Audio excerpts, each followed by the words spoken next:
Restaurant স্টাইলে যদি পাস্তার স্বাদ পেতে চান ঘরে বসে, তাহলে কেমন হয়?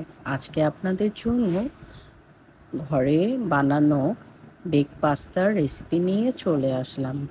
চলুন বন্ধুরা, আজকে দেরি না করে ঘরোয়া উপায়ে আমি রেস্টুরেন্ট স্বাদের বেক পাস্তার রেসিপি তৈরি করি। প্রথমে আমাদের লাগবে পাস্তা। আর প্রথমে একটি বড় কড়াইতে পানি গরম করে লবণ ও তেল দিয়ে পাস্তাকে সিদ্ধ করে নেব। পাস্তাটা সিদ্ধ হলে ঝাড়িতে পানিগুলি ফেলে ঝরিয়ে নেব। তারপর একটি ফ্রাই প্যান নিব। ফ্রাই প্যানে তেল গরম করে আমি সামান্য পেঁয়াজ কুচি দিয়ে দিব। পেঁয়াজটা সামান্য ভেজে লবণ ও আদা রসুন বাটা দিয়ে দিব 1 চা চামচ পরিমাণ। তারপর দিয়ে দিব মরিচ গুঁড়ো 1 চা চামচ পরিমাণ, জিরা গুঁড়ো 1 চা চামচ পরিমাণ। তারপর আমি এখানে দিব ধনিয়া, সামান্য ধনিয়া 1/2 চা চামচ পরিমাণ।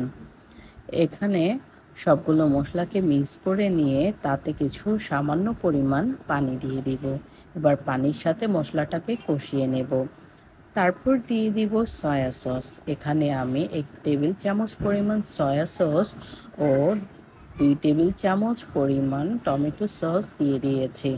এবার মশলাটাকে ভালো মতো মিক্স করে নিয়ে কষিয়ে নেব 10 মিনিট। তারপর মাংস ধুয়ে রেখে কুচি কুচি কেটে নিয়েছি। মুরগির মাংস কিউব করে কেটে নিয়েছে।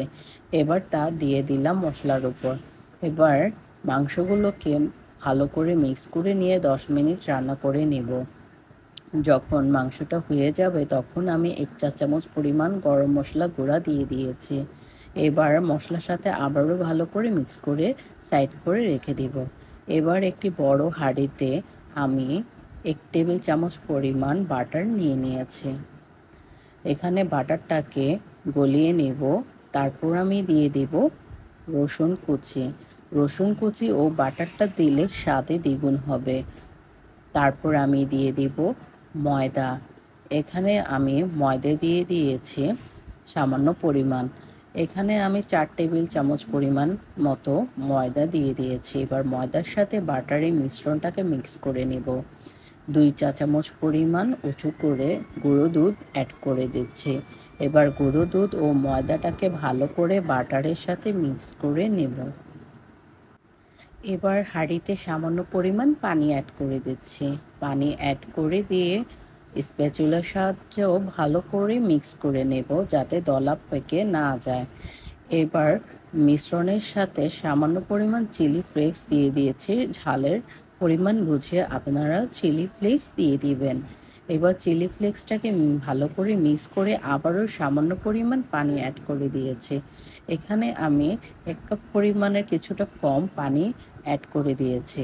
এবার চুলার জালটা বাড়িয়ে দিয়ে অনবরত নাড়তে থাকবো। আর সামান্য পরিমাণ ক্যাপসিকাম কুচি আমি এখানে দিয়ে দেব। তারপর 5 মিনিটের মতো হাই হিটে রান্না করব।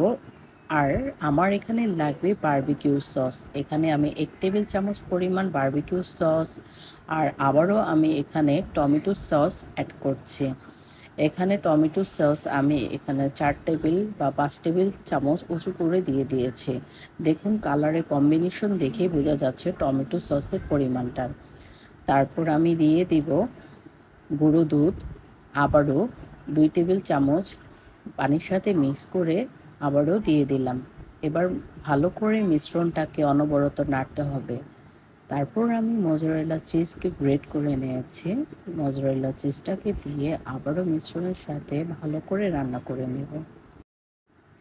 এবার সিদ্ধ করে রাখা পাস্তাগুলো পানি ঝরিয়ে যখন শুকনো হয়ে যাবে তখন আমি মিশ্রণটির উপর পাস্তাগুলো ঢেলে দিলাম আর রান্না করে রাখা মাংসগুলোকে মিশ্রণের সাথে মিক্স করে দিলাম। এবার স্প্যাচুলার সাহায্যে ভালো করে মিক্স করে নেবেন। এখন আমি নিয়ে নিচ্ছি একটি ম্যাগি ম্যাজিক মশলা। আমি তা দিয়ে দিচ্ছি। দিয়ে আবারও ভালো মতো মিক্স করে রাখবো। তারপর চুলাটা বন্ধ করে নেব। তারপর পাশে আমি একটি ট্রে বা আপনারা যেটার মধ্যে বেক করবেন সেই পাত্রটি নিয়ে নেবেন। আমরা এভাবে পাত্রটা নিয়ে নিচে টমেটো সস অ্যাড করে চিজ দিয়ে দিয়েছি, মোজারেলা চিজ।